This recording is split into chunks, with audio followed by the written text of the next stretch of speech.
So, Dr. Roberts. Yeah. You can call me Bob. Can I? Bob? Okay. One question I've always wanted to ask you, because I can remember listening to the Blow Monkeys back in the 80s. Yeah. Where did the name come from? Which one? The Blow Monkeys. Oh, well, that's interesting. Nobody's ever asked me that before. Well, I couldn't find it anywhere. That's why I'm curious. It comes from... it was our original drummer that came up with it. The very first drummer that we had, and we sacked him because it's such a terrible name, but we forgot to change the name. By the time we got around to it, it was too late. People already knew us. So actually, it really does have... We come up with lots of lines about what it means, but it doesn't really have any meaning. It sort of vaguely had, for me, a mixture of jazz and pop about it, you know. So it kind of worked, but I always was planning on changing it, but it's a bit late now.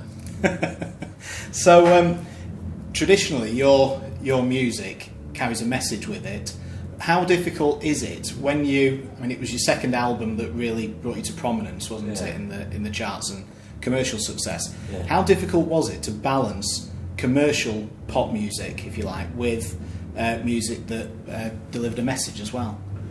Well, it didn't really occur to me that there was any balance needed. They were just songs that I wrote at the time, you know, and there were no kind of great manifestos or anything that was, you know, it was just writing about things that were happening around me and things that I saw. And sometimes that wasn't political, it could just be emotional.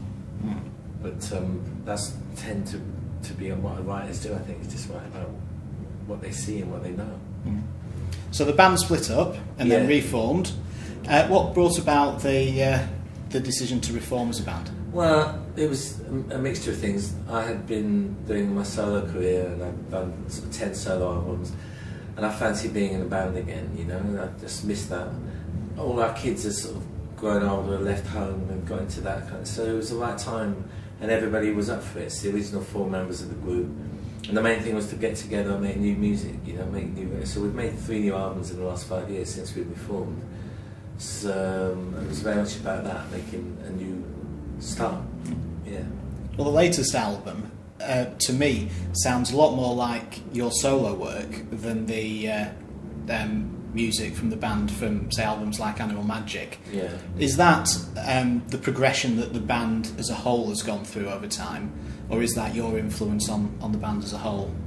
I think it's both things. I mean, the 80s production was never going to work for us now. I mean, that kind of over-the-top strings and big snares and backing vocals and all that, that's not really what it's about. I think had we carried on, we would have evolved into this anyway. Basically, it's just us playing and me singing, and that's all it sounds like, you know. So there's no conscious decision to make it sound like anything. It's just a kind of natural thing. On the latest compilation album, there's a track there that was a big hit for Tom Jones on the live performance. And that was a surprise to me because I'd never seen you live before. I'd got the albums but not heard you live, and that was quite a surprise for me listening to it. Are you going to be doing any songs similar to that in the performance tonight that people wouldn't necessarily associate with you? Possibly. To see how it goes. If it's going well, no. If it's going badly, yes. No, but you know, it's not unusual. It was recorded in 1984, before we'd had a hit record, and before Tom had his renaissance, really, because he went through that whole thing where he did covers of Kiss and things like that. So, but that was always part of our thing, you know, that 60s pop sensibility, Backrack David, you know. Tom Jones, not so much Engelbert, but I do share a birthday with Engelbert. And I hope that when I get to be 75 that they pick me for the Eurovision Song Contest. It'll be my turn by then. I'm available. So expect as long as I can write the song. You see, that's the difference. I'd like to write the song, Well, it has to be a British songwriter, doesn't it? So you'd fit the bill there. Yeah, I mean, I think there's about time they got somebody like me to do it. You know. And what would you bring to it that other acts haven't? Politics. That's what they need in the Eurovision Song Contest. We could do something that was all about the European idea, the union, and the way it's turned out. I'm getting an idea already. It's coming through. I don't know if it's going to be a hit, but you know, what the hell. Neither were they? No. We could do a version. It doesn't matter what you do anyway, because the Ukraine always vote for Estonia vote for Latvia. it's a stitch up. Yeah, it is. There's no winning it. I remember back in the day when it was Sandy Shaw, you know, Puppet on a String, proper songs. Well, you could always do Wicked Ways about counter-terrorism and surveillance, couldn't you, with Prism? That's Find right. a way to find your Wicked Ways. Yeah, I like it, yeah. So there's a thought for it. I'll end up with Edward Snowden. on the bongos.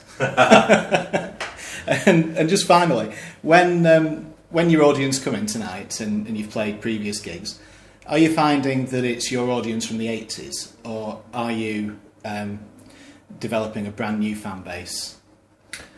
It's both. Hopefully, it's the audience from the 80s and their children and their grandchildren. They're all invited. You know, there's a mixture. I've got some people that I picked up during my solo years. There's some young people that have heard of us but don't really know and are interested, and they were hardcore fans from back then. And we just, you know, everyone's welcome. It's just about the music.